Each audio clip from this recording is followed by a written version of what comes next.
I thought that was grown Yoda. Leia? Ow.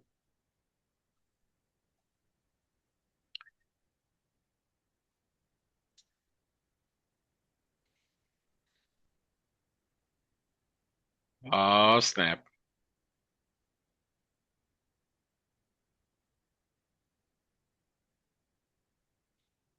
Oh, man.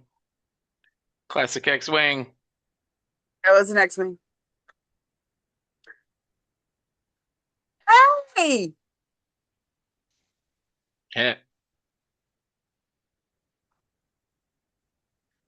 That baby. He is a bad baby. Don't eat them.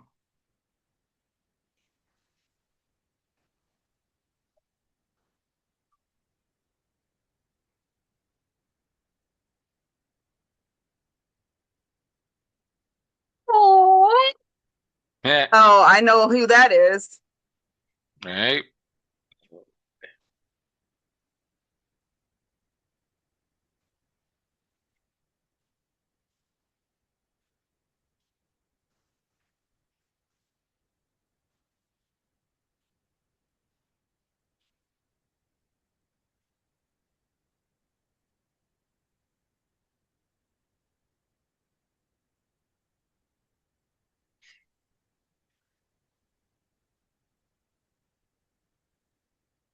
Hey, I know that Jeez. ship.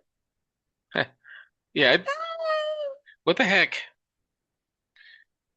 You got some Zeb. I know.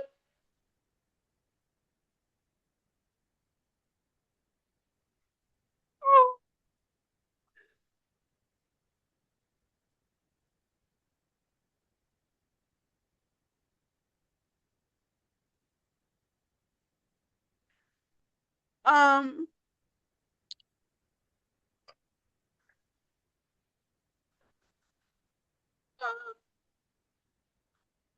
well, that actually made me excited. And if anybody is going to take over the voice of wisdom in the Star Wars universe, Sigourney Weaver is an excellent choice. Um, I still miss Carrie. Oh man, every time I think I just miss Carrie Fisher so much. Whew. Okay. Um, I'm gonna be honest, guys. The last few seasons of The Mandalorian have been not great. Uh, Pedro is doing everything he can, fighting uphill through scripts that are not all that good. But, you know, especially the previous season where it was just cameos and stuff that I'm just like, is there a reason for this? And do I care?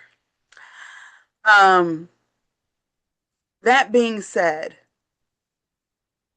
you're always going to get me when I hear that music. When I hear that John Williams score, there's always gonna be a part of me that locks in every time. Um, and also Grogu's just so cute. Yeah. As Pete knows, I have what could be mildly described as a ton of Grogu's, which he bought me. So yeah, you freaking enabler. Um, so I don't know. Pete, thoughts? Um, I I kind of feel the same. Like this, by the time we got the announcement that there was going to be a Mandalorian movie, I think for a lot of us, like whether you've enjoyed the last 10, 15 years of Star Wars or not, like I feel like there's some of us who are just like, I didn't need it. Sure. Like at this point, like that excitement about the Mandalorian, with each season just sort of gradually diminished, and then you have, the Ahsoka series that was so, just it's so hot and cold. Like so many things that I really enjoyed about it, so many things that were frustrating, and just odd. So many things. So But many. then, but the theme, like seeing, Ahsoka mature, seeing the scenes with Anakin, everything, like there was a lot of good. and basically everything with to do with Hera. A lot of good. Yeah. But at the same time, like it has been like a series, like the Boba Fett series seemed like just sort of a sequel to the Mandalorian, and then there was so much overlap. There were so many weird decisions about we're going to bring Luke into this thing, and then like we're going to do one whole episode where Grogu has to decide whether he's going to be a Jedi or a Mandalorian. Like these unnecessary journeys that we went on. Uh, but I don't know. I think I'm committed enough to this the Grogu and Mandalorian pocket of the Star Wars universe. I'm with it, and I think they're gonna do all the old tricks that they have, playing on nostalgia, showing some, having some good action scenes. I'm just hoping that like when the nostalgia factor is done and the like, hey, remember how much you liked the Mandalorian series? Look, we even brought his ship back. I feel like once Yeah. that's all done, I just hope that it's still a good movie because I'll go see it for that. I'll go see it once for the hope, um, the new hope. But I can do I'm the same sorry. I'm thing. so sorry. I could. So I'm trying this new thing this year, where I'm trying to just be optimistic, or at least be like, you know what? I may not love it, but I don't have to like, invest so much emotional energy into like hating something that's Star Wars. Like I could just stop caring about Star Wars, or I can watch what comes out and have feelings about it. I've really been loving Maul. I continue to be disappointed in the Mandalorian and you know Book of Boba Fett and Ahsoka, but I'm ready for Ahsoka season 2. Like I'm always ready for it to be something cooler, something better. Um, and sometimes it works out. So this is what I'm hoping for. I kind of feel the same way. I've gotten to the point with Star Wars that I kind of got to the point with comic books, right? Hmm. Specifically, um, the Bat Fam and the X-Men. And what I mean by that is those were the Teen Titans, which is kind of an offshoot of the X-Men. I mean, sorry, offshoot of the Bat Fam. Could you And imagine? I was like, right, I would love that crossover actually. But the Teen Titans were my jam, were my real introduction into the Bat Fam. And once I fell down that rabbit hole, I started reading all the character stories. And same thing with the X-Men. I think my first X-Men book was actually New Mutants. And then I went back and I was like 6 or 7. And then I went back and read all of like the other foundational X-Men comics that came before that. And because my mom had an extensive collection. And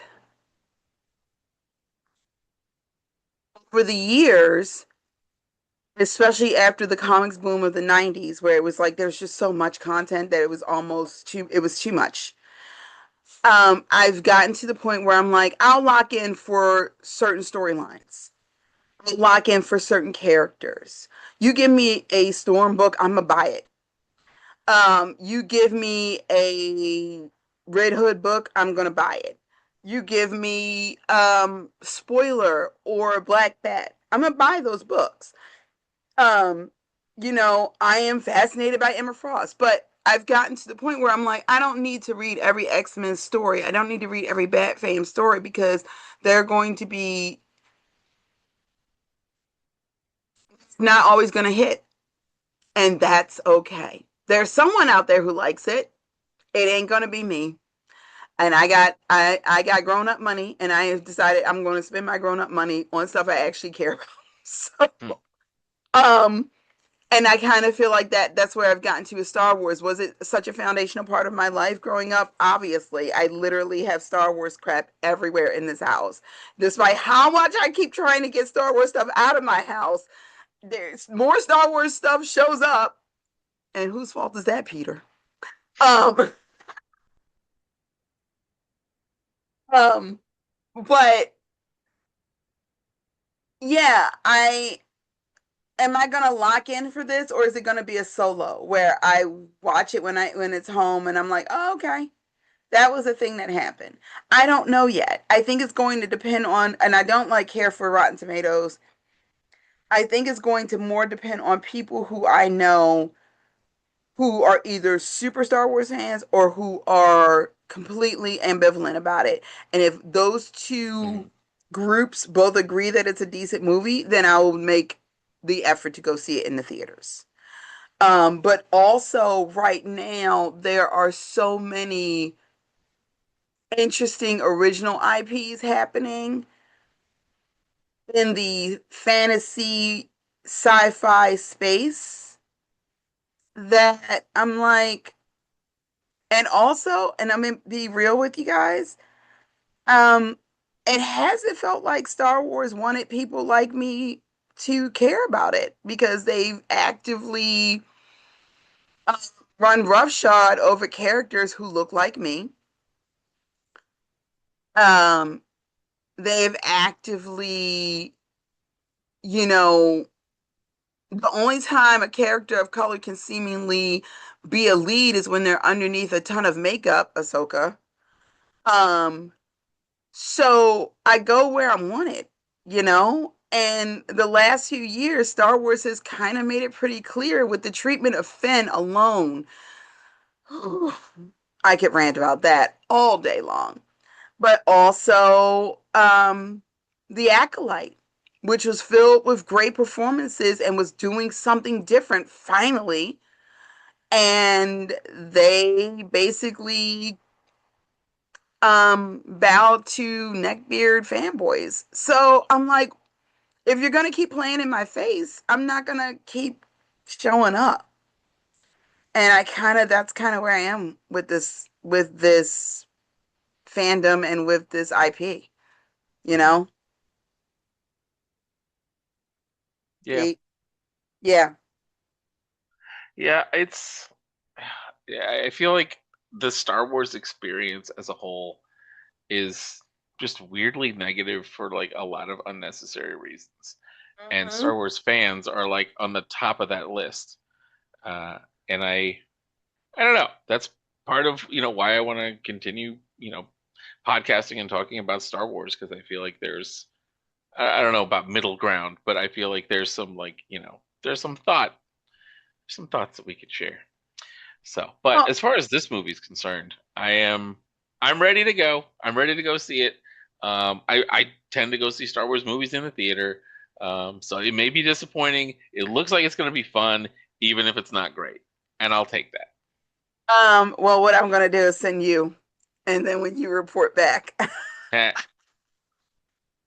you will be the guinea pig, and when you report back, we will go from there. All right. And on that note, thank you guys for hanging out. This is Belle with Pop Culture Uncovered. You can find us at PC Uncovered on Instagram and on Threads, popcultureuncovered.com, Pop Culture on Patreon, Facebook, and YouTube, and Tumblr, which I always forget that we have. Uh, and we have a ton of new stuff coming up. Our We are plotting for spooky season. We have watched Attack the Block, Renfield, Jawbreakers, which sort of falls in there, and Heathers. So they will be coming up sooner for October. I'm editing now.